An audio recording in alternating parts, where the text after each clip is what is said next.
Yes, people, what's going on? Welcome back to Chelsea Fan TV and welcome to the first live episode of the Chelsea Fan TV podcast. Got a big episode in store for you today. Got obviously Chelsea versus Arsenal Sunday lunchtime at Stamford Bridge, first versus sixth in the Premier League. Normally, you'd associate it the other way around with Chelsea top, Arsenal in sixth, but unfortunately, the Gunners have started the season really strongly. Chelsea still finding their feet down in sixth place, so it's really important that we do get a win against Arsenal on Sunday to push ourselves up the table and close that gap with the top four. Plenty to discuss. I'm delighted to be joined by three big Chelsea fans, three of the boys, Harry, Alex and Lewis. Lads, great to have you all here, as always. Harry, I'll start with you, mate. Obviously, we're finding ourselves in sixth place at the moment in the league. Last three games in the league, no wins. How are you feeling heading into Sunday? Because you'd probably argue Arsenal are favourites, and it's more important for us to get a result than them, you'd say. You could argue both ways, really. It's detrimental to them if they lose. It's important to us, especially because we've got Newcastle right before the World Cup starts. So it is literally a must win for both teams. Again, it's like you say, it's strange them being the favourites coming into this tie, probably the first time in a long time. But that said, we are unbeaten at home, I think, in the Premier League since they beat us. So there's a lot riding on it. I'm confident. I'm weirdly confident. I wouldn't normally be. I certainly wasn't for the Brighton game, and that didn't go well whatsoever. But in this, I just have a sense of it's going to be one of obviously AC Milan games aside. I think it's going to be Potter's one of Potter's big wins to start off his career at Chelsea. I mean, yeah, it will certainly be much needed. Obviously, we haven't really played too many big teams. We obviously played Spurs at the start of the season, got the draw there. We were robbed in that one against United. We played terribly. Arguably should have won and we threw it away. So we haven't beaten them yet. So it's kind of important that, we do notch up a victory against a big team this season in the league. I mean, Lewis, how are you feeling heading into it? Because, we don't really know what we're going to get with Chelsea at the moment. It's quite difficult to tell. We're going to go with the three. We're going to go with the back four. What systems are you going to go with? Are we going to turn up? Certain games we have turned up, other games we haven't. As I said, the form in the league has not been that great in the last three games, no wins. How are you feeling heading into this game? Because we've had no win against Arsenal at Stamford Bridge since Maurizio Sarri was manager, and we've beaten 3-2. So it's been about 3-4 years now. That's got to stop, hasn't it? Yeah, I can't lie. I'm just trying to speak positivity into this fixture because if I use logic, literally like everything you just said, nothing swings our way. Recent history doesn't. Our form going into this game doesn't. Injuries doesn't. We're playing a team in much better form than us. All we can really try and do is speak positivity and hope the players turn up. Hope we start the game well. That's all I really want to try and focus on because those first 30 minutes are so key. That's where Arsenal play their best football. That's also where we play our worst football. We never really seem to start games well. So if we can actually take the first 30 minutes, we are a bit careful on the ball. Maybe give up a bit of pressure, but it allows us to play on transition a bit more. If we're smart, maybe we can get a result out of this game. But it all depends on those first 30 minutes. If we handle it the way we usually have done, it could be a really long game for us. Yeah, I mean, we have started games slowly. The United game particularly, we didn't start well. I mean, Alex, as Lewis said, a slow start against Arsenal, and that could be a big problem. They've got the players, they're in form. I mean, the likes of Saka, Martinelli, Jesus, I know he's not scored in his last 8 games, so that probably means he'll get a brace against us on Sunday. It's normally how it works. But what are your thoughts heading into it, mate? I mean, do you feel confident? You worried about it? How are you feeling? Honestly, I'm a pretty positive fan, but I'm not confident. Just because I don't think Potter's going to go in like other managers we've had in the past. We saw Tuchel at times parking the bus. We've had lots of managers do things that don't look good, but they do the job, and I just don't see Potter doing that. He's going to try and play good football. We're going to struggle at the start. And if we make a mistake, which is quite likely when you've got Mendy in goal, you haven't got Reece James, Chilwell's out. So we are cutting it thin. I think we just need to ride it out and try and nick like a 1-0 because we can't outscore these guys. We don't have the fluidity. I can't see us controlling the midfield because we couldn't control it against United. We couldn't control it against Brighton. It's a case of us soaking up the pressure and then just taking our chances when they come. I mean, that's the key thing. Can we take the chances? Because that's what kind of, we associate Chelsea with. We don't not create anything. We do create chances, not as many as other teams do. But the problem is we need a few chances to actually get a goal. So the key is going to be, can we take the opportunities when they're presented to us? I mean, Harry, in terms of tactically, though, we've got a few injuries, key players missing, Reece James, Kante, Fofana, to name a few. Obviously, Ben Chilwell going down Wednesday night against Zagreb, a big blow. What would you prefer to see? Do you want to see a back four, or do you want to see the three? Because I think if we go with the three, then it has to be Silva, Chalobah, and Koulibaly with Cucurella at left wing back. Well, if we go with a four, maybe we can go with Silva, Chalobah, and play two conventional wing backs. I mean, it does just conventional fullbacks. It does. The only thing that worries me though is the thought of Martinelli or Saka up against Azpilicueta. That's going to be something they're definitely going to target. Yeah, I mean, you said it. It's and I'm probably not the first, not the last person to worry about it. Is definitely Azpilicueta coming across Martinelli down their left-hand side is going to be probably where they're going to be playing down most of their balls, especially if he starts. It's really tricky, and with the way Potter plays, with him play, it's you can never tell what he's going to do. He obviously loves to do rotation. He loves to mix it up. I don't even think he himself knows how he's going to line up. I think if we play a back four, we stand more of a chance of being able to fend off for a while, and I do think they're going to be more likely the team to score in the early minutes. I think what Lewis was saying, if we can handle them in the first 30 minutes, it would be a much more likely for us to handle and control the game. But like going back to what you're saying with Azpilicueta, if as much as I trust Dave down the right hand side against Martinelli, it's just gonna be tricky. So it's so in the air. It really does depend on also mainly, like you say, with that left hand side, if Martinelli's on form, and if he is on form, regardless of if Azpilicueta is down that left hand side, I think he's probably shooing for a good game as well. Yeah, no, he probably is. No, go on, mate.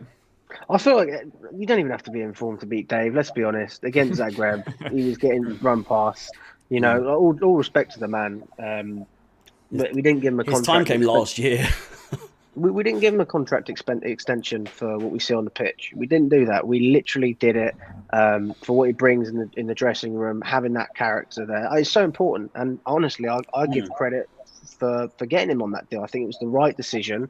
But the depth is shocking in those wing back departments, obviously with the injuries as well. So, I mean, Bowley's got to spend some money. He's got to do it. You think he starts?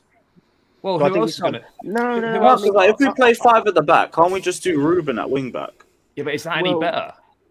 I would rather play Ruben at wing back. But defensive, it's not. Side. I mean, defensively, it's not better, but it is better going forwards. But then you're taken away from the midfield. It might be better. Azpi gets done like nearly every game. He does, but would you fancy Ruben to not get done by Martinelli?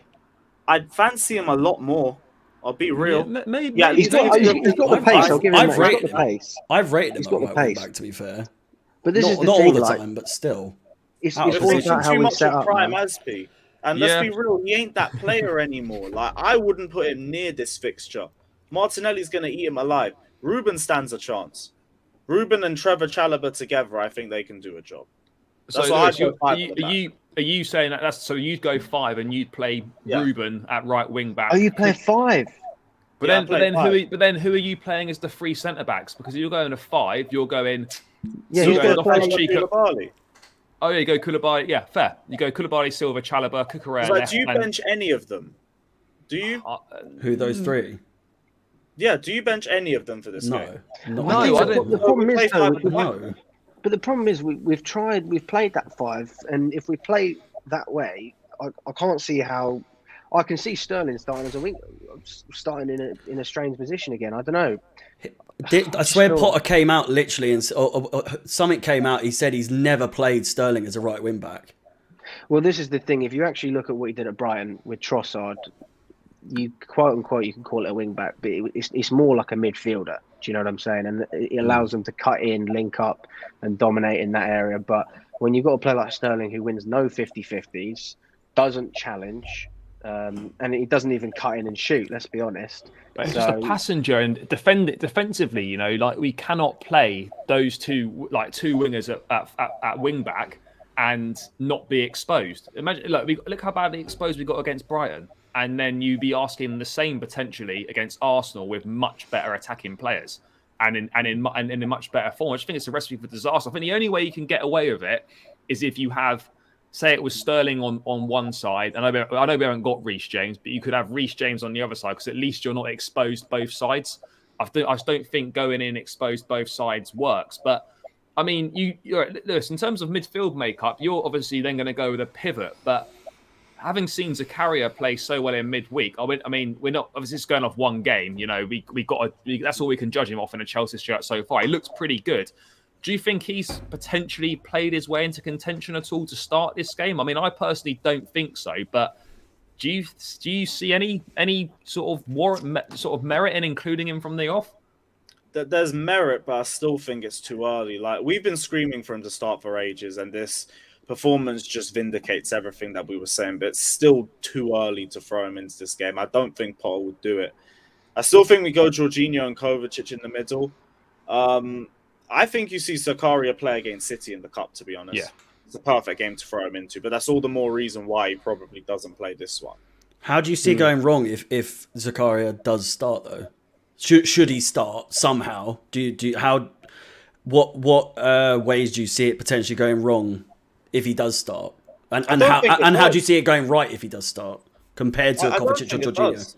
Like we saw, I know it's just the Zagreb game, so I don't want to take too much from it. But Jorginho looked so good with Zakaria next to him, and Zakaria had literally the exact profile of player that we've been dying for. Someone who's literally going to screen the back four, intercept the ball quickly and lay it off to someone else to start the attack, and that's exactly what we've been lacking.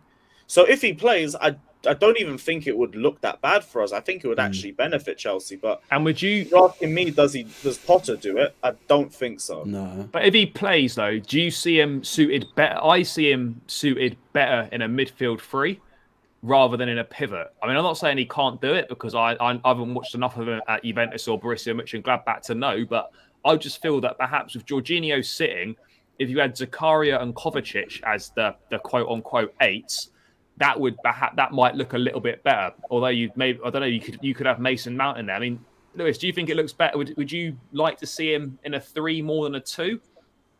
I'll be real. I just want to see us play a 3 in general. I think if we play a 2 against Arsenal, we're getting ripped apart, regardless of whoever playing that. So you're saying when you're going with a back 3, you're saying that you want to see a 3-5-2 rather than a 3-4-3. Yeah, 3-5-2.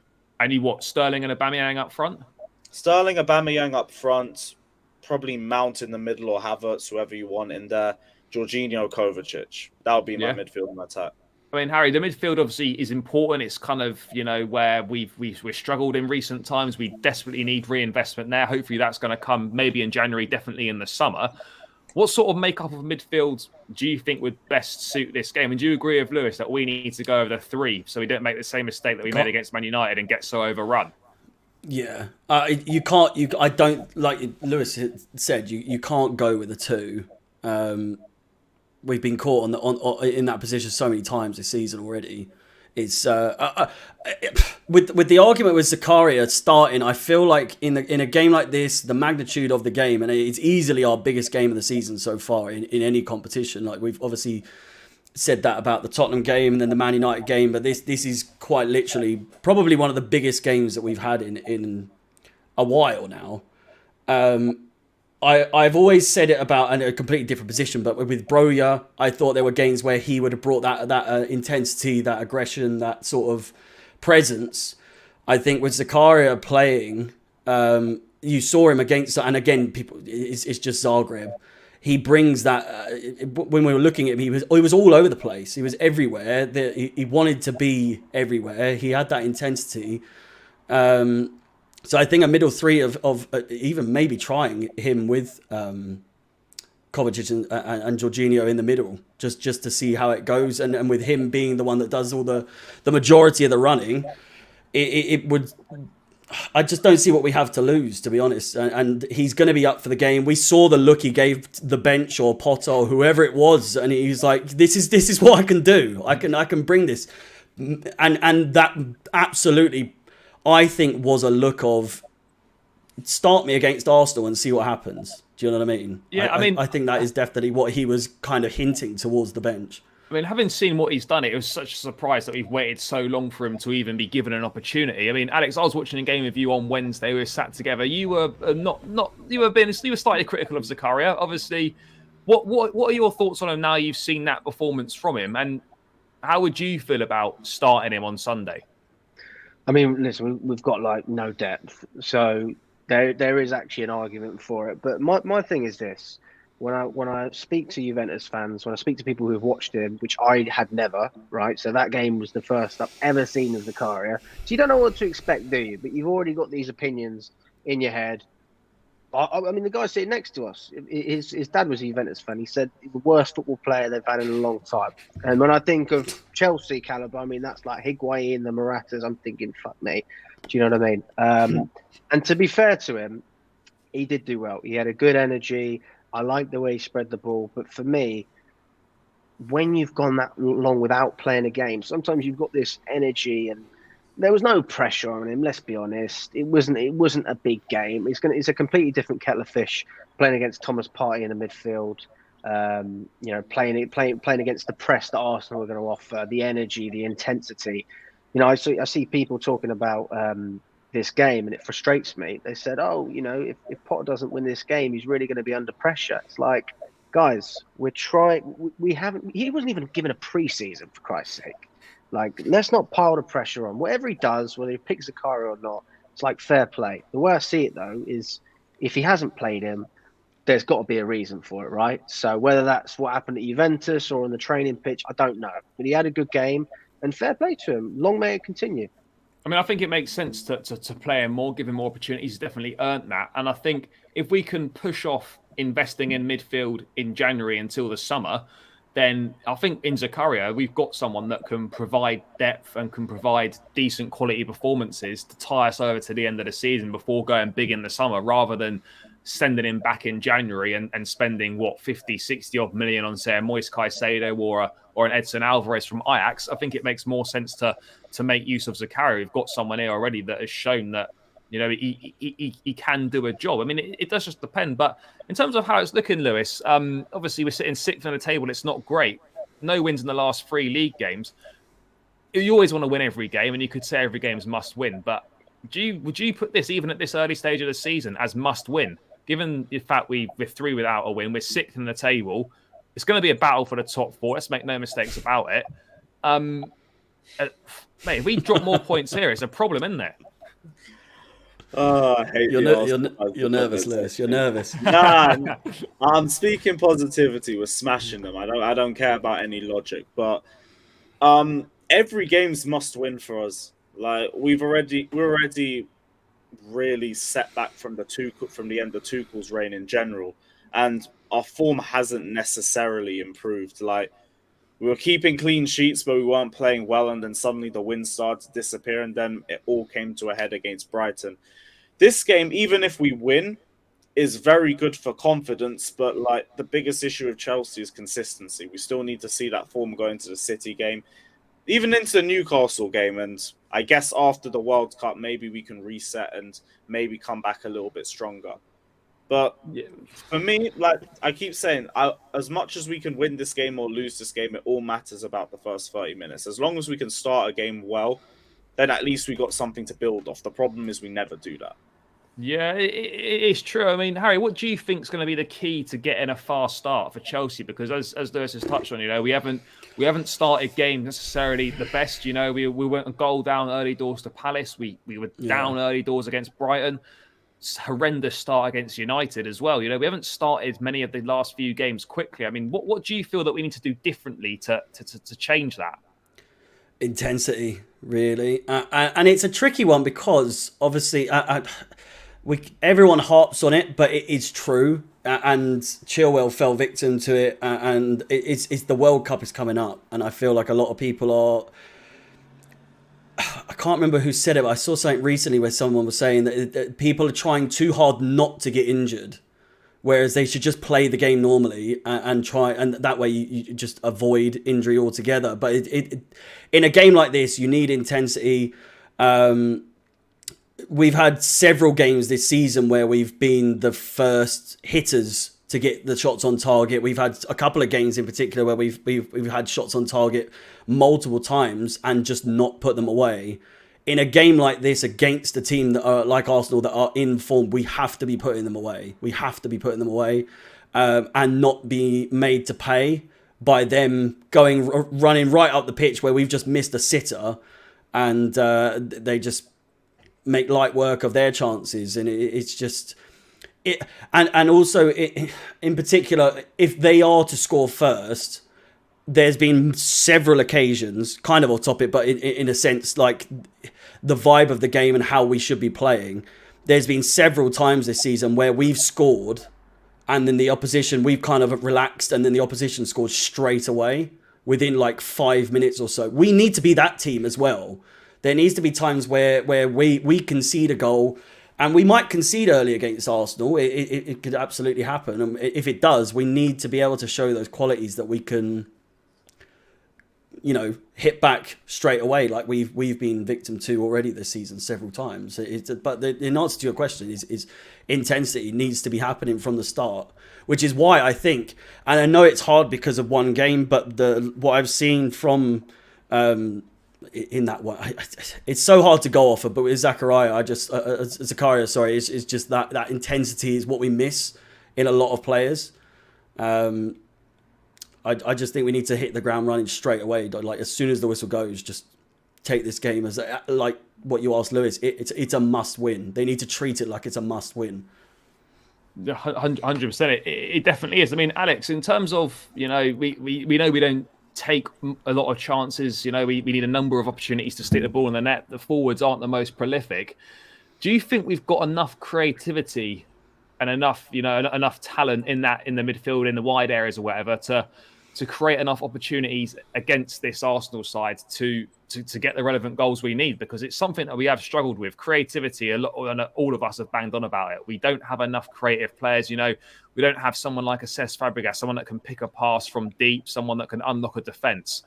Do you worry that we might struggle in that department to break Arsenal down? I mean, Gabriel and Saliba have been a decent partnership at the back. They don't let in an awful lot of goals. I mean, it's going to be tough to break them down. Do you think we've got the quality to do it?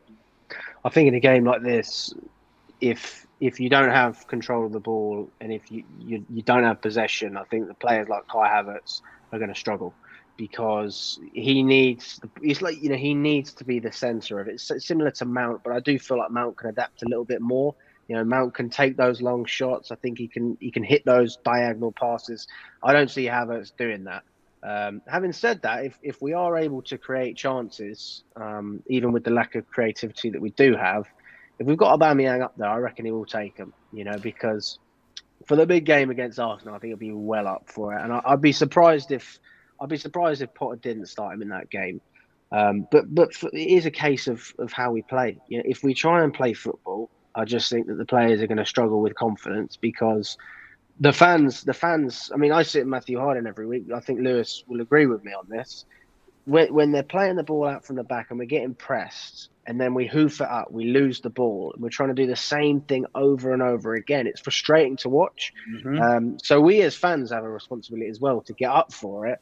But at the end of the day, we've got to be smart, right? We know Potter's trying to build a brand of football. I would compare him to like a Maurizio Sarri. Very, very, very unique, you know, the way he likes his team to play. Maybe not as unique as that, right? Don't get me wrong. But the concept's the same, right? You're going to have some weird days like Brighton. And that's just part and parcel of him getting to know the team getting to know his. That's tactics. Chelsea in the whole, though.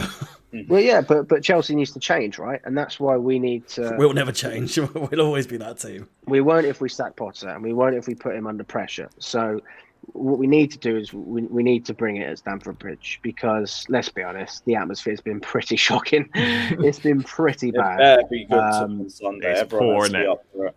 I mean, don't get me wrong. When we've played Arsenal in the past, I think we were saying it earlier. You don't really take them seriously, but the past few times they've absolutely trashed us. So Because we had big game players. We had Drogba with battered them. We had obviously Hazard always turned up. I'm not even talking about Drogba, mate. I'm talking about last season. The season. I still didn't take them seriously. And they doubled us last. Oh, they doubled us a couple of seasons ago. No, we beat them. We beat them away. Ages. We beat them away, but Didn't they double us under Lampard? No, we beat won them at the away. Emirates. Remember Tammy Abraham? No, but the second one where we got smashed 3-0 on Boxing Day. 2021, bro. Yeah. Martinelli. No, we won is the that goal. Champions League. They can hold. Yeah, they could have that. I mean, Lewis, on Aubameyang, obviously he's kind of dominating the build-up.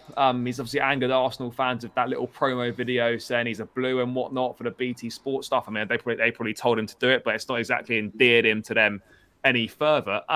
It's a big game for him. Hasn't found the net in the last few games since he went 3 in a row scoring. I felt he struggled a little bit in general. Obviously, the service has not really been there for him, and he has looked isolated at times. You saw him start wide on Wednesday night, and he when he came on against Brighton, he also played wide rather than down the middle. What are your thoughts on him in the last few games? And he's going to be bang up for this one, but do you think he's got to be careful not to find the right balance between sort of being over aggressive, because it's easily the sort of game where you could see him lose his head and get a red card? I definitely think we're going to see a different Aubameyang on Sunday. I think he's definitely going to have a point to prove to Arsenal, especially to Mikel Arteta as well. We all know they both had a massive falling out. So I'm excited to see his performance individually, but it won't matter if we don't create anything for him.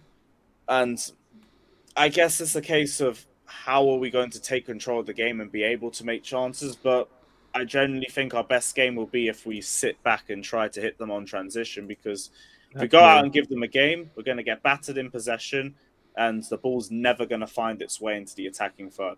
We got to bring them further forward and bring mistakes out of them. But if we can do that, Aubameyang is definitely going to score if we give him chances. There is no way he doesn't turn up in this game. And I'd be disappointed. I'd be so disappointed if he had a stinker. Just what you're saying about red cards, by the way. Red cards. He's only had 2 red cards in his entire career. So if he now gets sent off, Charlie, that's on you, mate. No. Well, let's manifesting. Let's hope it don't happen. I mean, Alex, we were at Brighton, we were at Zagreb. We slightly disagreed on this in terms of I don't really like Aubameyang wide. I know he's done it in the past in his career, and he's done it very effectively. But I think at 33, 34 now, he's not as quick as he used to be. I want him in the box to be there when the chances come, so he can stick it. Well, I just feel he's wasted when he's out wide. But you've got to play around Havertz. You've got to play around Havertz because you can't stick Havertz there. You can't. So this is the thing, right? You have a lot of players that are very versatile, right? Havertz can play in a lot of different positions, but does he do a lot in different positions? No. Right, he just doesn't. He plays his best football when he's in the middle, right? Whether that's as a cam or a striker. You saw his cross the other day against Zagreb. Yeah, that was not an accident. That was a very small glimpse of what he can do. Just unbelievable find of Sterling. And also, you're not going to see Havertz cut inside like Aubameyang does. I mean, every time he's on that left hand side, he gets at least one chance. He hit the post. I think it was against Zagreb. He forced a good save at Brighton. Now, don't get me wrong; it's not career-defining because he didn't score, but he's making things happen. He is causing some sort of problem. So all it needs is that one chance, and I think he can do something. And let's not forget, he is quite an unselfish player as well. I think so. If he does need to, square the ball, I think he'll do the right thing as well. Yeah, I mean, going from one end of the pitch to the other end of the pitch, Kepa picked up a foot injury against Brighton, obviously subbed off at half-time. Potter in the press conference today saying that he doubts Kepa's going to play again before the World Cup, so he's going to miss the next 3 games. Obviously, he probably wasn't going to play in the Carabao Cup against City on Wednesday night. But Lewis, obviously, he's been in great form, mate. This is, how big a blow do you think this is with Mendy and the sticks for Newcastle and Arsenal now? I mean, I don't know about you, but I just feel really nervous when he gets on the ball in the box with players kind of running down him. I just don't really trust him with his feet, with his distribution. I mean, how big a blow do you think this Kepa injury is? All depends on Mendy, because who knows? Maybe a bit of time on the bench might have done him some good. Maybe if he has a good performance, he'll start building in confidence. He'll have a better game against City. We might see the Mendy from old. Like, I haven't forgotten what Mendy's done in his prime. He reached a level that Kepa's never reached. I don't know whether to have that confidence in him yet. I don't think he had a bad game on Wednesday either. Goal wasn't necessarily his fault. Had a nice save in the second half. Other than that, didn't really have anything else to do. But it's a good performance all round. And if he has an even better performance against Arsenal, that might be even better for us in the next few games, because one of our biggest issues at the start of the season was specifically Mendy, because he was costing us points. A good goalkeeper takes you very far, and we've seen that with Kepa because he saved us in games. If Mendy can get back to that level, even better for us. But yeah, he has to show it to us the same way Kepa had to. I mean, he's got a massive opportunity now. He's going to be playing the next 3 games. He's played, the last couple? So it's going to be 4 or 5 games in a row for him. I mean, Harry, how are you concerned as I am about Mendy playing instead of Kepa? I know normally this wouldn't even be a conversation. I mean, the fact we're even having this conversation in November goes to show how kind of strange this season's been and how kind of big Mendy's drop-off has been. But Kepa, obviously, in a goalkeeper, his characteristics and his strengths suit way more what Potter looks for in a keeper. He's far more similar to Sanchez at Brighton than Mendy is. Are you concerned by Mendy being in for the next few games? I think for those that go to the game on Sunday, they can't let on that they're nervous when he's on the ball. And I feel like there's that sort of hush whenever he goes on the ball, and especially there's the jeers whenever Mendy's on the ball. In general, recently, because it was since his bad form. I just think it's a case of if you let on that we don't trust him, he's going to feel that sort of tension and that sort of distrust from the fans. In terms of my opinion on him, I get so nervous. I'm like every other person, but it's strange. I was saying to someone today that it's almost as though the tables turned, isn't it? We always used to feel that about Kepa and then the trust in Mendy, and it's now completely the opposite. We're now nervous whenever I'm not speaking for everyone, but Mendy, whenever he's on the ball, and what was he saying? He got questioned the other day about his distribution. He said, "My distribution doesn't need any work at all." And then it's debatable. It's debatable. And when I say debatable, terrible. It's not debatable. It needs work. There was, I think, if it wasn't, it was definitely the last game. He just playing it out left and right along the ground, and I was like, "What are you doing?" You look away for 1 second when he's on the ball. If he's on the ball, you can't really take your eyes off him because you never know what he's going to do. I feel like that's easily his weakest point in a game like this. A question to all of who's any like long shot merchants from their team. Xhaka and Partey. Yeah, exactly. So a few top bins, yeah. As much as we are sort of as a collective sort of nervous for Mendy, I feel like in a game like this where they have several people that can do long shots, let's not forget what Kepa's been like in the past with his long shot capability in saving. I feel like in this kind of game, it's probably come at a good time. Not to say that it's a good thing he's injured, but Mendy being in goal on Sunday could be somehow a saving grace, I think, with him being in goal.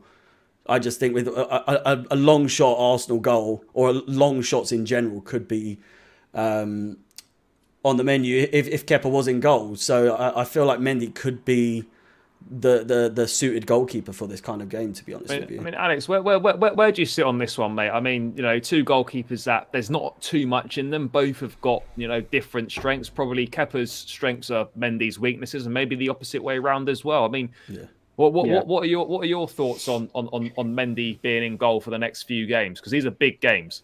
I'm nervous. I'm nervous like any Chelsea fan, right? But this could be a blessing in disguise. And this all goes hand in hand with what we were saying at the beginning, the way we need to play, the way we hope we play. Not trying to, don't mess about. Don't do stupid short balls. Just get the ball up sometimes, right? Build that confidence, get used to the atmosphere you're playing, and your chances will come.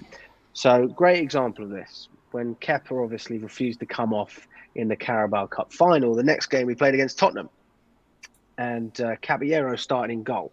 We didn't do any short balls in that game, and it was a blessing in disguise for us. We ended up winning that game. I think it was 1-0. No messing about whatsoever. If we do something similar with Mendy, I think that's fine because play to his strengths. The guy is a great goalkeeper, right? He's a great goalkeeper. He can make decent saves. It's not like he can't keep the ball out of the back of the net. Our issues don't lie with that. Our issues is what he does with his feet. So allow him to play to his strengths. Allow him to be comfortable, be confident. Don't make the fans stressed out behind him when he's trying to play tiki-taka with Thiago Silva in his own box. It's just he shouldn't do it.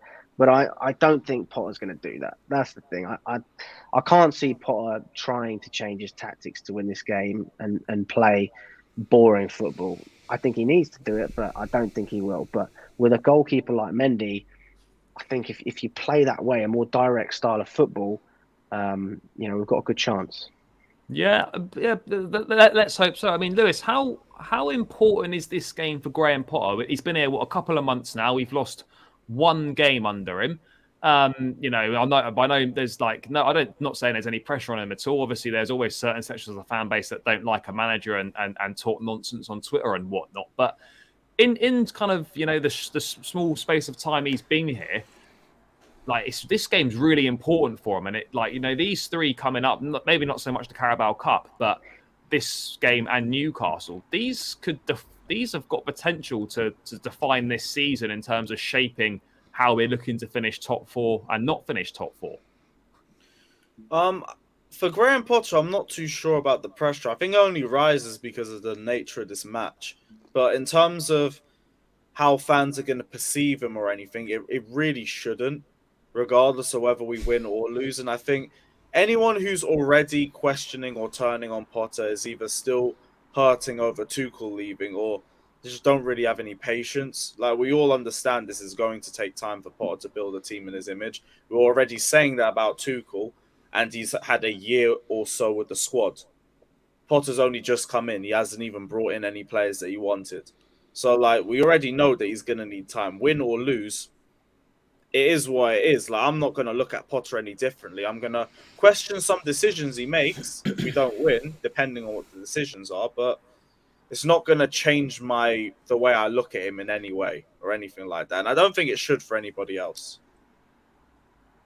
Yeah, no, fair enough. I mean, Harry, where do you stand on it in terms of kind of how the importance of this game for Potter? Obviously, it's not going to define his reign or anything like that, but obviously pressure will perhaps build, particularly with the game against Arsenal, London derby, the fact they're top of the table, we're down in 6th place, kind of unfamiliar surroundings for us. There'll certainly be maybe sort of a sharpening of the axe from certain sections of the fan base. So maybe sort of more of the ones, as Lewis said, aren't really over Tuchel. But regardless of what happens, whether we win, lose, or draw, we've got to stick by the manager. But do you think this is a real important game in his reign, though, regardless of kind of how early it is in the season? I mean, he's lost one game. I know, it's mad, isn't it? It's a strange one, but the thing is, right, on Twitter and that, and I'm a strong. It's a fucking cesspool, Twitter, fucking absolute virgins, a lot of them. But no, the people that in general, specifically that say before he'd even lost a game. What was it before the loss? He'd drawn 2 games, but before then he'd won 5 in a row. And there was already debates of whether or not he was good enough for the job. I saw Pice was online saying he's boring. He's got no swagger about him, even though the whole glow up thing's just been got. It's just like an endless fucking cycle with that thing. In answer to your question, is this crucial to his career? If it is, then that is sad. It really is. Whether that be from the perspective of a fan or from the perspective of the board, I don't think it's an issue to the board if he loses here today. It is a big game, but it's a big game for Chelsea. It's not a big game for just for Potter. It's a big game for Chelsea for our season. And I mean, I'm just looking at the stats for this game that Arsenal are looking for their first 3 wins away from home against Chelsea on the trot since 1974. They've won 3 games in the last 4 Premier League games against Chelsea. Prior to that, they'd only won 2 games in the last 17 before then. So my point is, when I read those out, is that if Potter does win, does that mean that he is, people will actually start giving him a little bit more respect, saying that, well, I mean, we've been on a bad run of form against Arsenal, but Potter's come in, done the business, and in an Arsenal team that are at the best they've been in a very, very long time, Potter's come in and got a result against them. It's like what you're asking, is it bad news for him if we lose, but then is it good news if we win? Yeah, but I suppose it's like any game. It's good if you win, bad if you lose, isn't it? Is there the same sort of like repercussions either way? Is it if we win, is it as important to him if we win as it is as important if we lose? Like, is there that same kind of effect on his career at Chelsea if we win as it is if we lose? I mean, that pressure's always there, isn't it? I mean, Alex, what this early in is ridiculous, though. Yeah. Sorry, I don't mean to cut you off. But it's just sorry, mate. I hate it, and I wasn't keen on the idea in the first place because I was sad when Potter went, as was everyone else. Tuchel went, as everyone else was. But this early on, it's ridiculous that we're and I know you're not the one proposing the question because it is a question that's already in the air, but it's just ridiculous. It is mad. Absolutely stupid. Alex, what do you make of it, mate? Because it's mad. Obviously, we haven't won in the last 3. We've only lost 1 game under Potter, but with some things you read and the way some people go about it, it's almost like we haven't won any of the 10 games he's been here. Yeah. It's madness. He's lost 1 game, but that 1 game that we lost seems to have made people forget all the others that we've been unbeaten under him. So where do you kind of stand on that criticism sort of coming Potter's way? Well, this is where Lewis has this thing, right? First season, you've got to give a player time. Why don't we do something similar for the manager? I mean, it's only fair, right? I mean, he's been given the players that he's got, and he's got to work with them. And not only have we got a squad with top players, right? We do have the players, but a lot of them are injured as well. Big up to Leslie in the chat. Yeah, simultaneously, fuck off. He got blocked. Hold that. Alex, he was absolutely slating you a second. Mate, he was battering you. Mate, you're bottom right corner, not proper Chelsea. I'm not proper Chelsea. He's stating wrong facts. I don't even think I put in a fact. I just say my opinion. How can you get wrong facts? That's not even a thing. I mean, if my opinion is stated as a fact, I'll take it. You know what I mean? I don't remember you stating any specific facts, to be fair. Mate, I mean, listen, the world's changing, man. The world's changing. But what was the question, Charlie? I forgot. About not pressure building on Potter, but people kind of criticising Potter getting on his back this early on. Oh, yeah, it makes no sense. It makes no sense. And, we do this with any manager, right? I mean, Tuchel had his spell. I think it was disgusting. He got sacked. And I think most fans will agree with me. Listen, we've got to move on. What's done is done. But we shouldn't be in this position if we're being brutally honest. I mean, Tuchel still came out and said he's still not gotten over the sacking, and that it's sad, man. It's sad, and it's sad that we have to actually protect Graham Potter as well. That in itself is sad. Mm-hmm. And I would love to know, out of all the fans that criticise this man week in, week out, pick apart every little thing, how many of you go to the games? How many of you actually watch all the matches? Do you just stick on the 3-minute highlights and then claim, make a decision?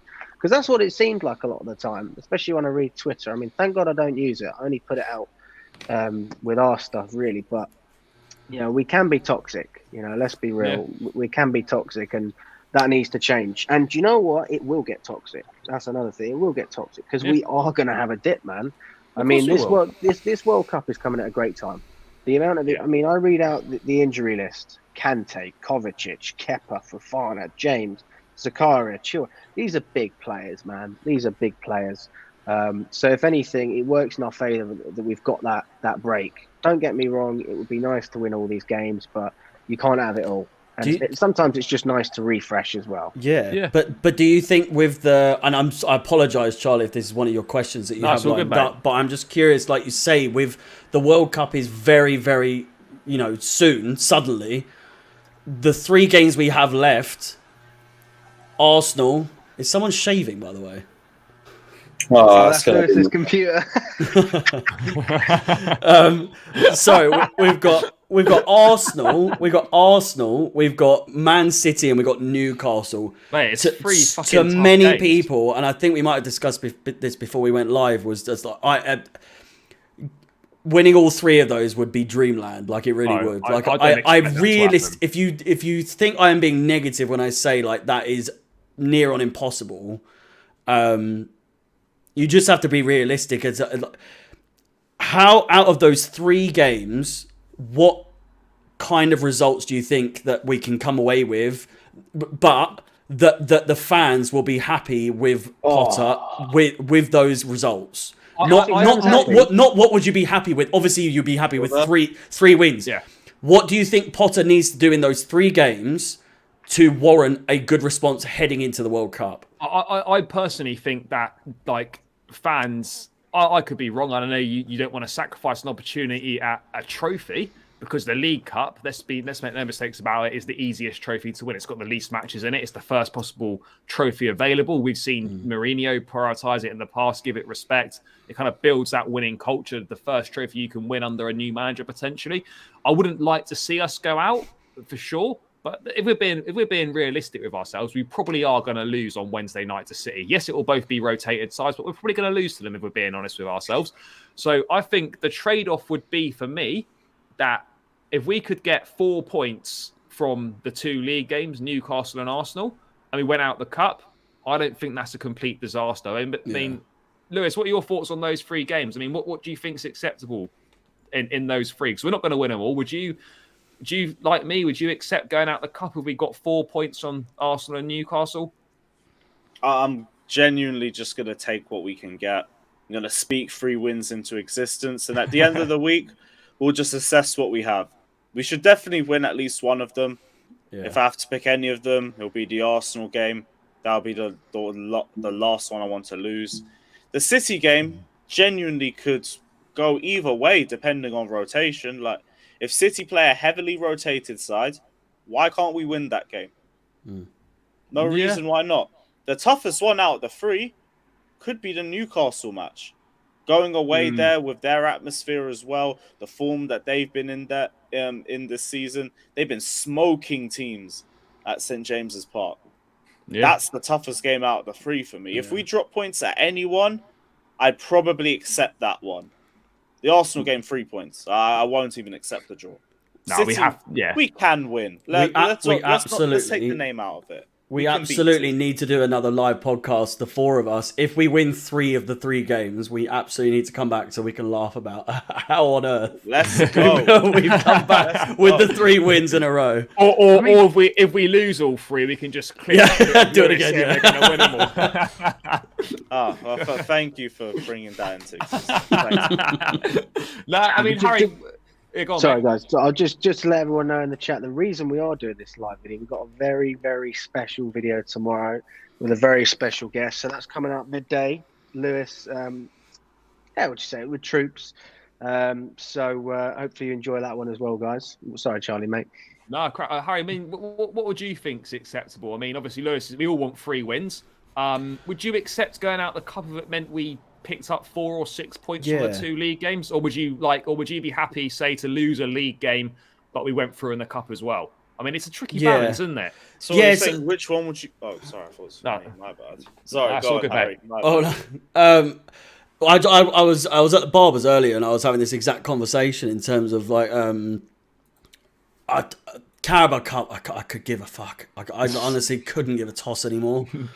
If City win against us, it's their trophy to win anyway. I know we lost it in the final, but like to get all that way in the Carabao Cup and feel the way we did when we lost on penalties was just and then you realise it is the Carabao Cup. I don't mean to be that fan or that person that's like it's the Carabao Cup, but we need priorities right now in a season like this, and I feel like the Carabao Cup doesn't need to be one of them. If all we win this season is the Carabao Cup, I still class that as a season where, you know, depending on who we beat. I have to disagree with that, mate. I feel to me these days a Carabao Cup is as much as like what is the point? It's not. I know, mate, it's a trophy's a trophy, but still intense battles, mate. I just find that. Yeah, but, well, I mean, the cup final. If we're in the cup final, I absolutely want to win it. I'm not going to be like, I don't care if we win. If we beat City, I mean, yeah. I'm just saying, if we get to the cup final, it's with like against Liverpool. I wanted to win it. I absolutely didn't. I would have cared if we lost, and I did care if we lost. But if we get knocked out early in that, I think it absolutely aids us in being able to focus on more important things. Because let's be honest, it isn't the most important cup that we have. It might be a blessing in disguise that we have City this early in the competition. In terms of the question, if I had to lose a game, I would happily win the Arsenal game and the Newcastle game if it meant losing against Man City. Yeah, for sure. I really would. Yeah, I think it's like a no-brainer, really. That's my thought process to what I was saying is, come on, it's not that important. To me, I want to start competing for the Premier League, and we thought we could. Some of us thought we could. I certainly had some false belief. I mean, it still could happen, but I think if we win against Arsenal, and I think it absolutely can happen, I think we're going to struggle against Newcastle. I just think they are definitely like a team that are going to be a force to be reckoned with in the years to come. They're going to be one of the new top 6 in the next 5 years, for sure. I mean, they're already basically there. They're already 4th now. No, but I think give it even like next season. Just they will be a very good team, like a very solid team. I think they are genuinely going to be the one that we're going to struggle against. I think, Lewis, you might have said that already, but I agree. They are going to be the one to actually look out for. So in answer to your question, I think we will beat. I think we'll get a result against Arsenal. I think it'll be either a draw or a win. I think we're going to win. And then I think we'll lose to Man City. Yeah. And I don't care if I will care in the moment. But when it's the next day and I've woken up, I'll be like, it's the Carabao Cup. To me, anyway, I always used to be one of those people that would be like, I don't talk down on a trophy to trophy. Do you know what I mean? But that's only if we get to the final of the Carabao Cup. FA Cup, I want to win the FA Cup every year. And then Newcastle, I think we'll struggle. I think it'll be a draw against them. I mean, Alex, do you think we need a trophy this season? Mate, I think we've got a bit of football heritage, man. That's what I think. I think if we beat City, we can get up there. We certainly can. Oh, mate, 100%, man, 100%. And to be honest with you, I fancy another trip to Luton or wherever, you know. And it's nice going to all those stadiums. I don't know if I can do another trip to Wembley, having walked down Wembley Way both times last season, having lost. It's too much. It's become such a bogey ground, isn't it? It's become such a horrible place to go. Mate, we're shit at Wembley. We used to own Wembley, mate. Now Wembley owns us, but yeah, it's not great. What's our last win in the FA Cup? United. Am I wrong? Conte with a Hazard penalty. It was 1-0 against United. I was there. Yeah. I can say I was there with the last time we won the fucking at Wembley. Mate, we've lost the last 6 domestic finals at Wembley. That's so bad, isn't it? Away. I've been waiting for that for years. That Millwall away vlog would be mad. Yeah, apparently, when you come up in the team bus, there's chains, like, so you can't. Like, it's like chained up, like it's bad. That's from the home end to the away end. Yeah, that's what I heard from like my mate who's a Reading fan. Apparently Millwall's really bad, but yeah. I don't know if I could do Millwall away. I go on the train past it, but whenever I have to go into London, I have to go past it. It doesn't look that bad. I went with Birmingham a Doesn't few matter. years ago, and nothing happened. It's just No, there. Nothing it's happens. just chat. And Birmingham are known for violence as well. And it was like, nothing happened. Be careful what you say it's now, okay. because if anyone's listening, No, big up. they were like, you want violence? We'll show you violence. I mean, Lewis, do you think a trophy is do you like, is Potter got to win a trophy this season for you, or do you see it as a free hit? And I mean, for me personally, in a debate, top 4 or trophy, I'd always take a trophy. I know like top 4 is important, Champions League revenue, attracting players and whatnot, but as a fan, like you remember the days out, the trophies, the finals and that, rather than, oh, do you remember that season when we come top 4? You remember the seasons when you win stuff. I mean, where do you stand on it? I mean, like, if it was a case of a trophy or the top 4 this season, would you be happy to go winless, but we came 4th? Like, what are your views on it? I'm not too sure, because I think regardless, like, we need to finish in the top 4, but I would never say no to a trophy over it. I always feel like top 4 is like, it's not really a target, but it's a basic requirement. It always has been. And I'd say it's the same thing now, but if he didn't do it, I would understand. He's not been put in the right situation to even properly be judged yet. It is basically a free hit for Potter, but it doesn't mean that the targets go down. I'm still demanding top 4. I still would like a domestic cup. It's been a while since we've had too long. If we don't get either, fine, it's okay. We'll go again next season, but the targets will remain the same. Have to make top 4 and make a few finals at least. Yeah, I think that's the key. I mean, the League Cups is a strange one because, like, you know, it's the easiest one to win in terms of it's such a short route to the final, and it's the first one available. And you think, like, if we knock City out, I mean, I mean, I'm not saying you're halfway there because you're not, but that's one massive obstacle removed. Liverpool don't really. I know they never won it last time, but they don't take it that seriously. Sort of in the rounds, Arsenal always play a load of kids. I mean, Tottenham aren't really, like, we always beat Tottenham. So, like, it's an opportunity to win a cup. And I think, you know, the first one available to win, we've got to be doing our best to take it. But I think, as you say, if it's at an expense of, you know, I'd rather win both games and go out the cup than perhaps lose in the league. What's the schedule like for the Carabao Cup this season with the World Cup?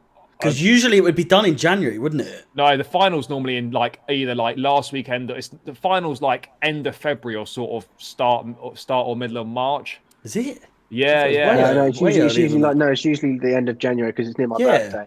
Yeah. I thought it was February, No. It's end always of January. It's way early in January. Like the beginning. Sorry, end of January, early February. Yeah. Well, I mean, but I feel like it would be really. That's why this season, especially, I feel like it would be a bit even more pointless because it's just going to be running in, and the congestion. What was it? April is going to be like 7 games. I mean, in the Premier League alone. There's 6 or 7 games in the Premier League. Yeah. And I know that's obviously far away from January or February, but in terms of like congestion, it's coming. We thought October was bad. Alex, we were talking about it earlier on the phone, but like October seems bad. April may seem even worse. If we're still in the Champions League by then, and in the FA Cup, the amount of games we're going to have in April is going to be mental. I mean, finals. Just someone in the chat's put it. Finals 26th of Feb, so it's the end of Feb basically, the final. Yeah. But there's so it's not going to be much further. Yeah. No, it's not that much further. I mean, it's going to be it's going to be a tricky run. I mean, like as you say. If you're involved deep in the League Cup, you go FA Cup, you go perhaps a little bit further into the Champions League. There's a lot of games coming thick and fast. There'll be a packed schedule as well with the Premier League games. Plus, we've got to play 2 more after Christmas, after the World Cup, than we would have had to have done because obviously we had Liverpool and Fulham both postponed. So that's an extra 2 games that we've got to play after the World Cup. Now we've got City twice, Liverpool twice in the league after the World Cup. It's like that's going to be a packed schedule, but it's definitely what you want to have because you'd rather be involved in those games rather than like moaning about the fact we're out of XYZ competitions. But I don't know, it's a tricky balancing act to find. We're not going to win them all. It's going to be tough to make. It's going to be tough to make the top 4. I do think that because of the teams that are coming on strong. I mean, as much as we don't like to talk about Tottenham, they're despite not playing well, they're picking up results. They're doing well under Conte. Arsenal are doing well. The top 4 is going to be tough to get into. So maybe a trophy is is our best way of making this season salvageable, I suppose. I know I might be exaggerating here, but from that, if we didn't hit top 4, would a Carabao Cup trophy soften it soften the blow? Genuinely, if we didn't hit top 4, would a Carabao Cup trophy soften the blow? Fuck off! If you're telling, you're lying. You're lying. You're fucking lying. Either cup is a no. When we finished 5th and we won the FA Cup, I celebrate that for the best part of 15 minutes, and then I realised, oh shit, we finished 5th still. But an FA Cup in 5th place that's more acceptable than a Carabao in 5th. Either way, we're 5th, aren't we? Yeah, but we're still playing Thursday night football against some dreadful teams. We're gonna play Thursday night football is underrated if you actually go. You go to some cool places, man. You go to some cool places. Well, you fancy going to? I don't think I'd be allowed in half the places we're still doing fan cams if we get Europa, yeah. Mate, you want to do Karabag away, do you? Which one? Karabag away from Kazakhstan or wherever it is. Mate, I love it, man. I love it. I'll go Karabag. Mate, I went to Malmo away. Do you go to Baku? Man, I was in Baku, man. They advertised it as a 5-star hotel. It was an ensuite. There was no bathroom. It wasn't great. But we won the game, and then there's me searching for the fan cams. No fan cams, but here we are. So I mean, listen. Obviously, I would love Champions League football, but I can't see it. I'm looking at Arsenal. No, it's so congested at the top in the top 4 this season. It's crazy. Let's be realistic. So congested. Right? Let's be realistic. Even with a full strength squad, it would be difficult, right? With all of the injuries we've got, we have the same squad depth as any team. I mean, Arsenal, Tottenham, Man United. I just think they edge us out, to be brutally honest. I mean, Arsenal have the momentum, right? From missing out last year, they have that hunger. They want to be there. They need to be there. Let's be honest. And then you've got Spurs with the Conte factor. They're not going to play. They're going to play fossil fuel football, like expression says. But they're just going to make it happen bit by bit. It's not going to look good, but they're going to make it happen. And that's where I feel like Potter. That's where I feel like he lacks behind a little bit at the moment, because he's looking to play good football all the time. And I love that. I love it. But when you're sacrificing results, which I believe we will do, and I have no issue with that because I know it's part of the process, I think we have to accept that we're going to struggle. And if that means us finishing 5th or 6th, then so be it. Back the guy. Even if we were in the Europa League, that's another great building block regardless. I mean, people want to come to Chelsea. People know we're going to bounce back. So I don't think it's like the start of a downfall. It's a rebuilding process regardless. Although I do think that if we missed out on a top 4, I don't think Bellingham would want to come to us. If I'm being perfectly honest, I know I'm not saying we're going to get him anyway. Do we need him? No, I would take Rice, mate. I would take Rice. Rice or Bellingham, if you had to choose right now. It has to be Rice. Bellingham's an absolute baller, though. I think the longer we go without signing Rice, how we haven't signed Rice already? I don't understand. Like, what the fuck are we waiting for? I know the money is aside, but like, it's so bizarre. Rice is an open goal for us, but then I think I was speaking to you, Lewis, about it. That obviously Rice you'd see as like an open goal seemingly for us, but then the clubs that are in the race for Bellingham that miss out on Bellingham are probably going to turn their attentions to Rice. I think, for me, it would be unforgivable if Chelsea missed out on Declan Rice to, say, a Man City, a Man United, or a Liverpool or whatever. Because he's a Chelsea boy. He's best mates with Mount. He's mates with JT and whatnot.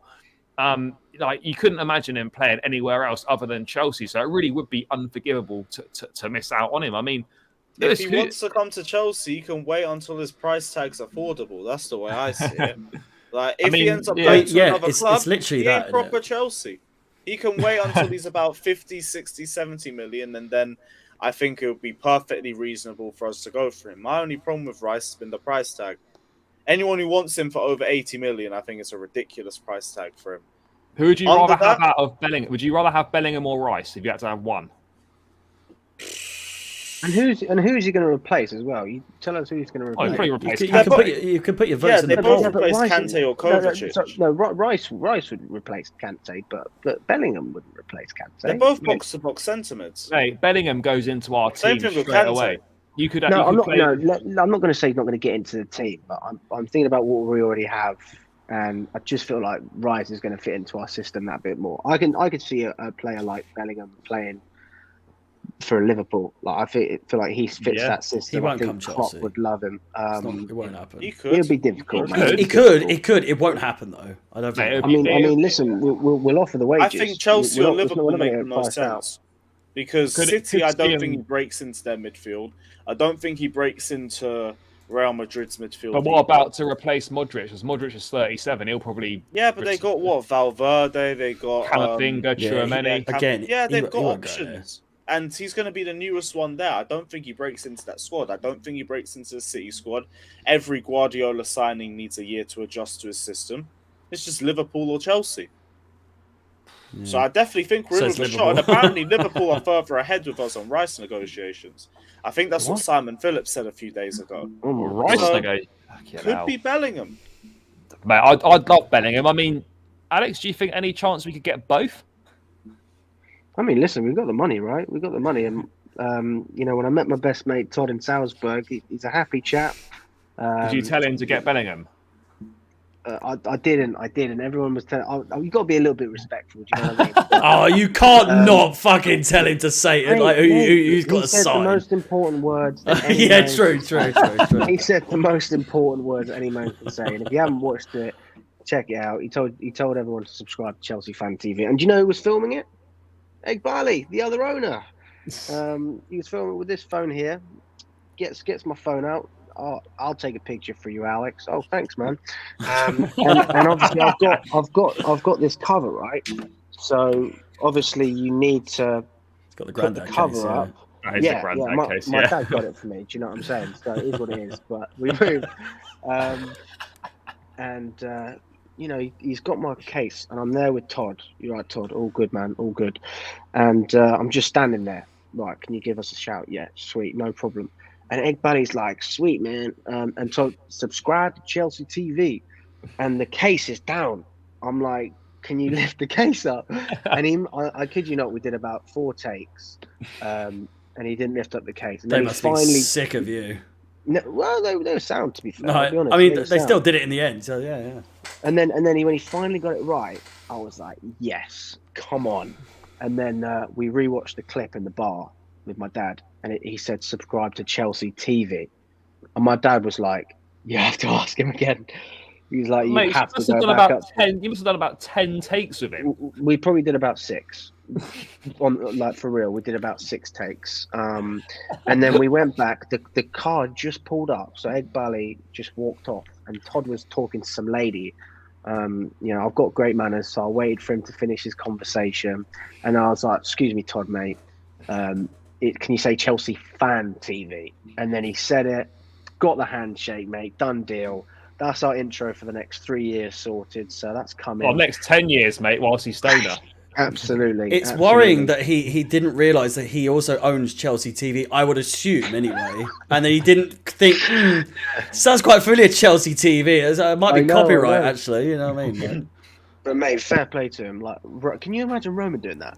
Can you honestly imagine Roman doing that? Oh my god, what a video that would have been! Jesus Christ! Mate, you wouldn't be able to stand next to him. His security would have you out of the way. You just have to film him saying it. I've met Roman Abramovich. Yeah, oh, you haven't you, Porto? Yeah, I met him the day after we won the Champions League. You met everyone, My dad's mate went to put his arm over him. Bodyguard just slapped his hand down. he literally just stood there, kind of like smiling, that face. And then he was just hanging out. And then as he was walking off, my dad was like, "Champions of Europe," and Roman just went like this. It was quality, man. I mean, they're different owners, aren't they? Do you know what I mean? They're going to be much more hands-on and interactive with the fans and that than Roman was. Probably because they're not potentially wanting to be killed, which helps. It does help. I just wanted to mention two more things before we round out. Whilst we were on transfers. Lewis, how excited are you about the potential arrival of Nkunku? Every time I watch Champions League, he just seems to be banging goals in. Oh. Looks like the missing piece potentially. Although there is that fear of Bundesliga signings coming to Chelsea. We've had Havertz, Werner, and whatnot, not really worked out. I mean, how excited are you to see? It's not officially confirmed yet, but it should get a here we go from Fabrizio like starting next year. I mean, are you excited to see him? Do you like what you see when you watch him in Champions League? He looks good from what I've seen. Compared to the other signings we've had from the Bundesliga, he actually is much better in dribbling into tight spaces. Looks decent, but I don't want to say too much because I feel like what we did with Pulisic, Havertz, Werner is that we overhyped them.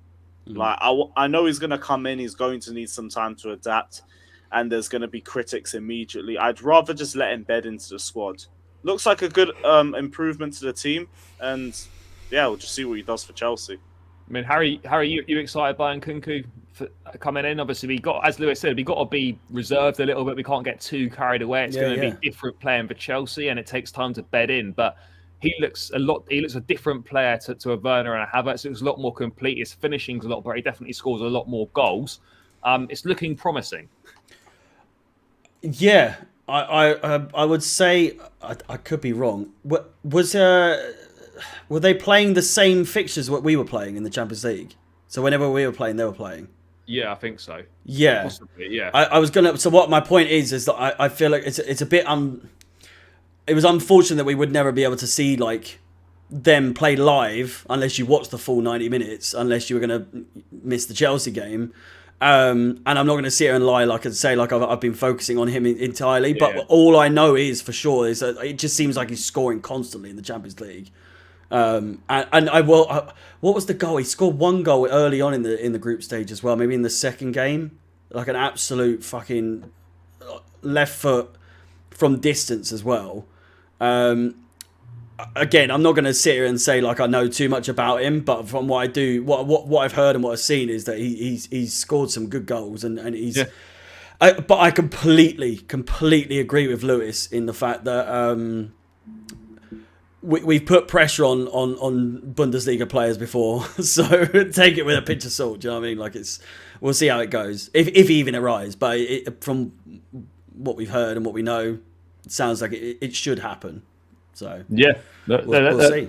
See, I mean, Alex, anything to add on Nkunku before we round out and with some score predictions? Any thoughts on it? You're on mute, bro. Mate, you need to unmute yourself. Rookie, hey. No, I still can't hear you. Oh still no. Can't... Oh no. Oh no. It's a nightmare. Oh, he's had a shocker, mate. I don't know what he's doing. He's going to put his wired headphones in. Oh wait, we can hear something. Oh mate, are you back? Mate, you here? No, he's not here. Oh god.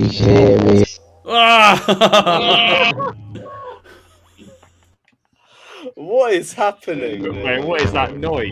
What is that?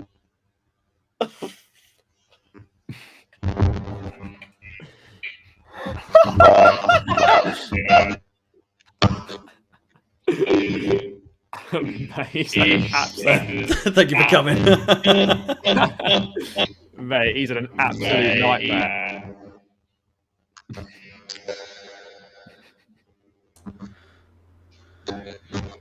In his own front yard.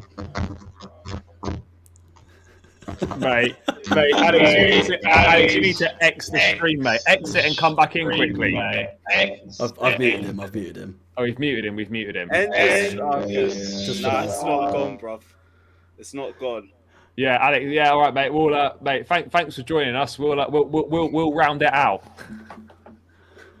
Oh no. It's a good one. It's a good one up until there. Yeah. Yeah, Oh no, my fine. God. He's done well. Right, boys. Quickly, score prediction to round out them. Does he know that he's just turned his camera off and not actually left? Oh, he might come back. No one sounds robotic now. That's cool. Lewis, score prediction. What we saying? 2-0. Double. Harry, what we going with? 2-1. But I think Aubameyang's going to score at least one for sure. Yeah, Front flip, all that. Mate, I'd love a front. Mate, if we got a front flip At the shed as well. a front flip in front of the Arsenal fans, if it's down that end, or if he doesn't add a Adebayor and he sprints all the way down, or he does a celebration in front of Arteta. Imagine. That's like a meme on the timeline for life.